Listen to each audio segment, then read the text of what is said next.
Olá, amigos da Com! Começa nesse momento o programa Mais Saúde, que é da Associação de Combate ao Câncer do Centro-Oeste de Minas. No programa de hoje nós recebemos aqui no estúdio o Dr. Lucas Moreira. Ele é cirurgião oncológico no Hospital do Câncer da Com e ele vem falar absolutamente tudo sobre a cirurgia oncológica. Como funciona, quais são os principais medos das pessoas que vão passar por esse procedimento. Tudo isso a gente vai conversar no programa Mais Saúde, que está apenas começando, e você, é claro, meu convidado. Vamos lá? Bom, o nosso bate-papo de hoje é com o Dr. Lucas Moreira, já está aqui ao nosso lado, no programa Mais Saúde. E a primeira vez que a gente recebe aqui, eu queria que você se apresentasse para quem está em casa, falasse um pouquinho mais de você, da sua formação, a sua área de atuação. Meu nome é Lucas Moreira, sou cirurgião oncológico, formado no INCA, no Instituto Nacional do Câncer, e retornando agora para Divinópolis, né, depois de alguns anos. Bacana. Fiz minha formação toda no Rio de Janeiro, fiz cirurgia geral no Hospital Federal de Bom Sucesso e, como eu já disse, cirurgia oncológica no INCA. E desde março compondo a equipe de cirurgia oncológica da Com.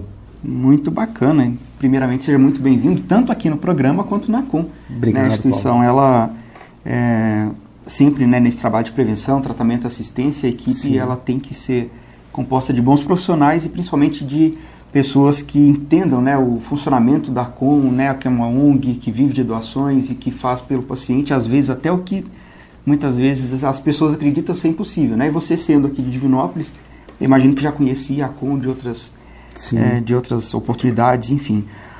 Doutor Lucas, para a gente poder começar o nosso bate-papo, você que veio do INCA, né, fez essas vastas formações, quais são os avanços, né, na cirurgia oncológica? O que a gente pode destacar dentro da medicina nesse sentido? Bom, de alguns anos para cá, a técnica cirúrgica não tem se modificado tanto, mas as indicações cirúrgicas elas têm aumentado à medida que nós temos somado terapias neoadjuvantes, possibilitando pacientes que antigamente eram considerados intratáveis, né, em termos oncológicos, para pacientes já tratáveis e muitas vezes curáveis, com auxílio da quimioterapia e da radioterapia neoadjuvante. E no advento da tecnologia, né, cada vez mais a utilização de videolaparoscopia para cirurgias oncológicas e o robô, né, que é uma realidade não tão presente no Brasil. No Brasil nós temos apenas um hospital público, que é o INCA, que tem o robô, que é patrocinado pelo Ministério da Saúde, né, que banca essa pesquisa e esse desenvolvimento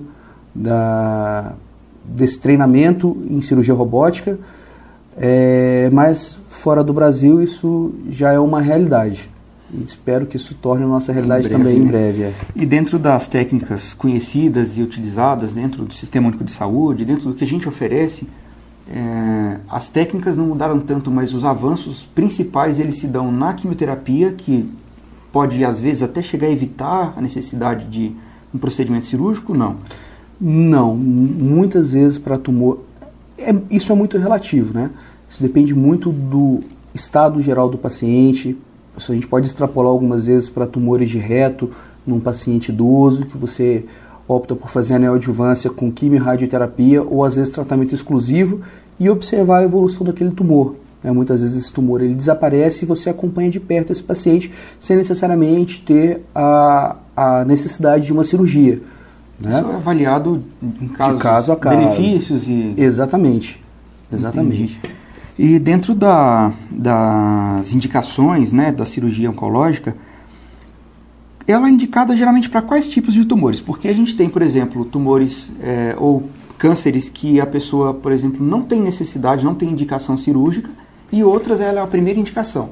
Como que é essa definição? Por exemplo, um câncer de mama, como a paciente ela é já direcionada para um procedimento cirúrgico, ou ela começa antes, de repente, uma quimioterapia? Como que é feito isso? Então, isso é muito, no câncer de mama especificamente, é muito relacionado ao estagiamento pré-operatório dessa paciente, né? Então hoje no câncer de mama a gente tem uma série de condutas aceitáveis, desde a cirurgia para uma paciente que tem uma mama volumosa e um tumor pequeno, e você sabe que você vai conseguir retirar o tumor sem ter uma deformidade, sem causar uma alteração estética grande para essa paciente, até indicar uma neoadjuvância para uma paciente que tem um tumor não tão grande, mas um tumor já proporcional à mama, a gente já considera um tumor volumoso, então você faz uma terapia neoadjuvante, diminui a lesão e tenta fazer uma cirurgia poupadora, que é cada vez mais o preconizado na mama, né? Que infelizmente não é a nossa realidade, né? A gente ainda pega cada vez mais tumores avançados de mama.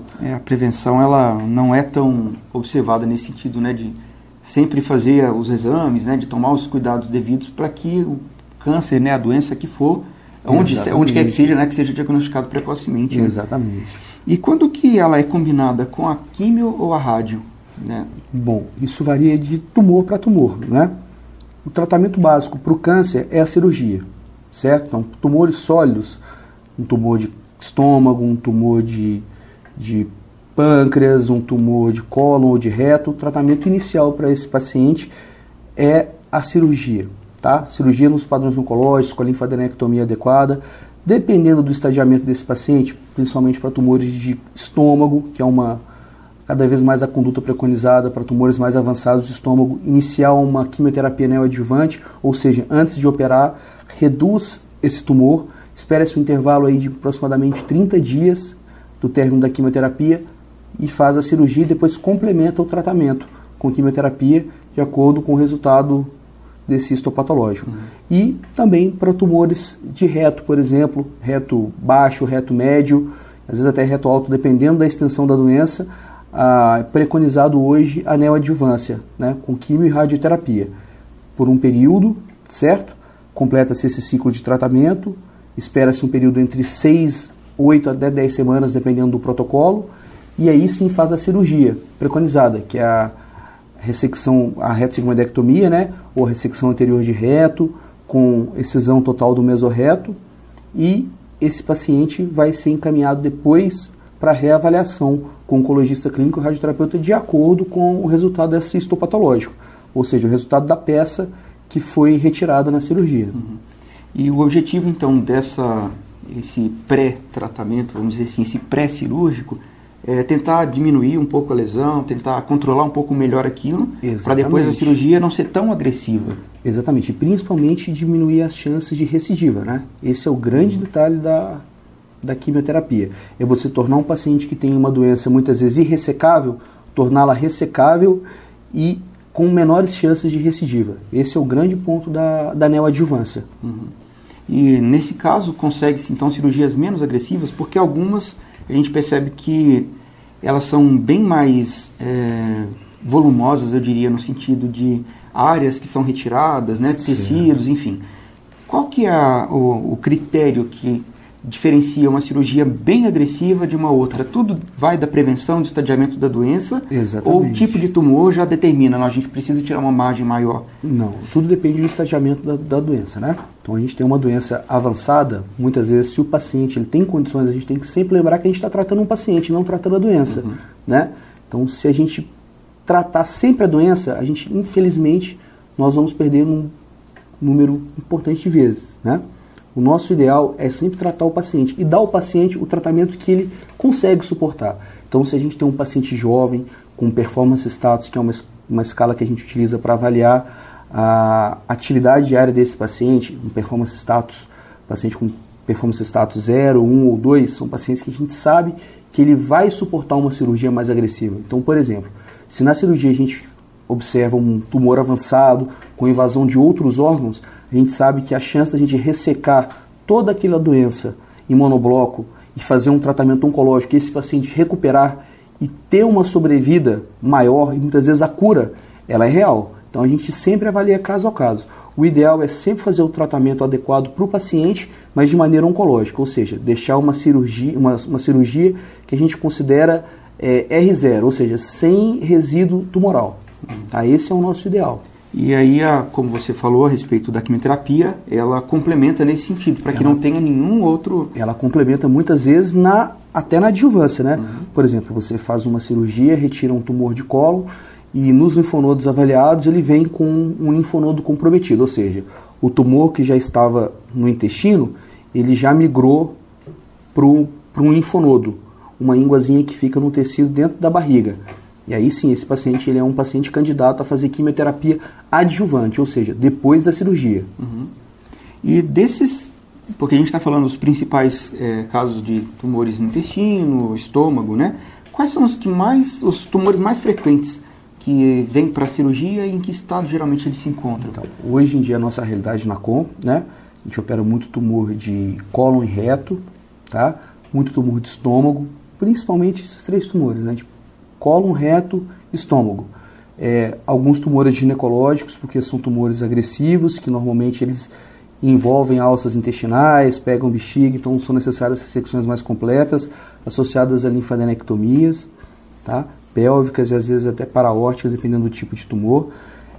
Mas de maneira geral, hoje a nossa realidade são muitos tumores coloretais e normalmente tumor de estômago. E eles, em modo geral, né, é claro que cada caso é um caso, mas de modo geral eles estão associados ao desenvolvimento da doença, né? Ele está associado a hábitos, ou genético, o que é assim o vários causador? Fatores associados, né? Desde fatores genéticos, fatores hereditários, síndromes familiares, né? Até mesmo essas mudanças dos hábitos de vida, né? Cada vez mais com essa modernização, as pessoas com hábitos alimentares mais desregrados, produtos mais condimentados e alimentos embutidos, né? Que são fatores de risco para vários tipos de doença. Alimentos ricos em nitritos, com fatores de risco para tumores gastrointestinais, entre outros fatores, né? Mas assim, essa vida moderna, ela com tem certeza ela tem e também esse lado ela que não tem é tão uma bom. Influência significativa. E né? antes da gente ir para o nosso intervalo, tem alguma dica para prevenção, por exemplo, os cânceres coloretais, de intestinos, né? Câncer de estômago? Quais são as dicas de prevenção? Quais são os exames, basicamente, também que as pessoas têm que fazer a partir de tal idade? Os tumores, vamos começar, tumores de esôfago, principalmente, são tumores que têm um alto índice de associação com tabagismo e etilismo. Né? Normalmente o carcinoma epidermoide de esôfago está associado a isso. Algumas bebidas quentes também, como chá ou chimarrão, né? Que é utilizado também no sul, também é um fator de risco para tumor de esôfago distal, certo? Estômago associado a tabagismo e também etilismo, certo? Assim como os tumores de maneira geral, né? Tumores do pulmão, certo? Também Câncer pulmonar, exatamente.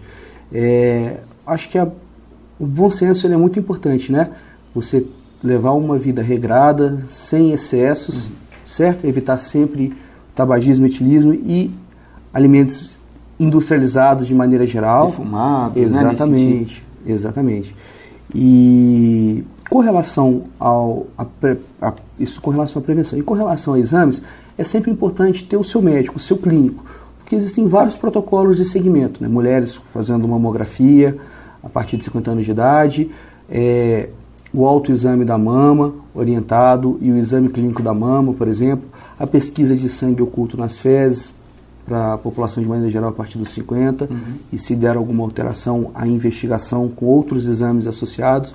Mas o mais importante é ter um contato muito próximo com o seu médico, no programa de saúde da família ou no posto, e caso tenha alguma alteração, relatar e reportar para que ele faça o diagnóstico e encaminhe para a unidade especializada, para que possa ser seguido o tratamento. De modo geral, a partir dos 35 anos, 40 anos, já é bom começar a ter um tipo de contato, procurar Eu acho que é sempre bom ter um tipo de contato, né? O que a gente não pode deixar é um paciente que sente uma dor abdominal, uma dor na barriga, uma alteração do trânsito intestinal, dificuldade para evacuar, por exemplo, perda de peso e achar que isso está normal e não procurar. Isso pode acontecer em qualquer idade.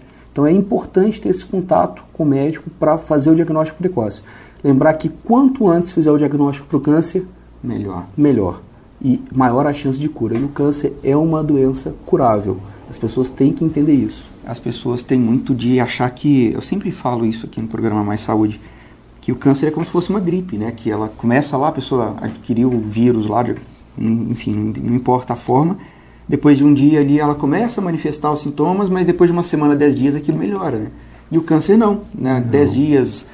um mês, um ano é muito tempo para o câncer. E é uma doença indolente, então muitas vezes... Não está sentindo nada e ela desenvolvendo com toda a gravidade possível. Né? Exatamente, então ficar atento para casos na família, né? E sempre reportar isso ao seu médico. A gente vai fazer um pequeno intervalo, tem outras dúvidas que eu quero tirar com o Dr. Lucas antes da gente encerrar o programa de hoje. Não saia daí que a gente volta já já. O programa Mais Saúde, vocês sabem, é da COM contra o câncer pela vida.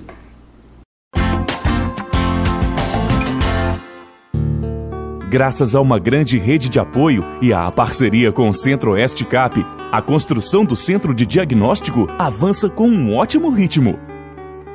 Recebemos a visita de pessoas muito especiais que vieram conhecer e conferir como andam as obras. A obra está ficando muito boa, o paciente vai ganhar muito, já tá boa, mas vai ficar melhor ainda e vai poder os pacientes vir usar aqui a obra.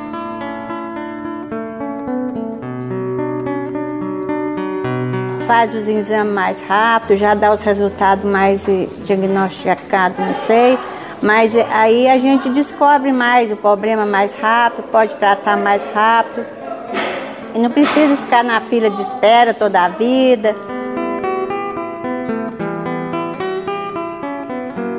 Está ficando muito bom. A gente andou em toda a obra. Está muito bem feito, muito bom.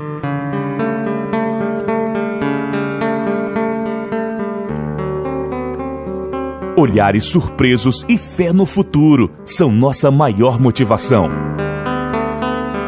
Nós fomos visitar a obra, lá tá tudo bonito, tudo direitinho, tá quase terminando, vai ajudar muitos pacientes lá.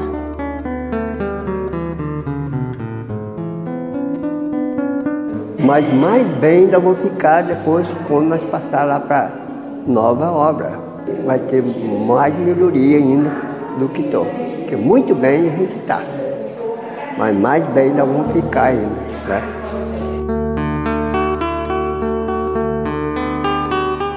O que eu vejo aqui não são paredes, eu vejo crescimento de amor, de esperança, solidariedade de toda uma cidade e região.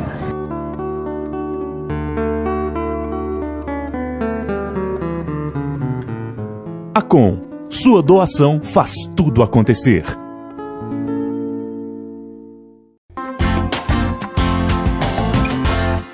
Olá, estamos de volta com o programa Mais Saúde, hoje recebendo o Dr. Lucas Moreira aqui no estúdio e a gente está falando sobre a cirurgia oncológica. Dr. Lucas, antes do intervalo a gente falou, né, entre vários assuntos, do câncer de intestino, que é tão comum, né, na nossa região. Dependendo do estado em que está a doença, ele é um câncer facilmente tratável, né? Como que é essa sequência? Porque geralmente, por exemplo, a colonoscopia ela é indicada a partir de 50 anos, refazer a cada 5 ou 10 anos. Esse tempo de desenvolvimento da doença, ele é realmente demorado no caso do câncer de intestino? Na verdade, depende se ele está associado a uma síndrome ou não, né?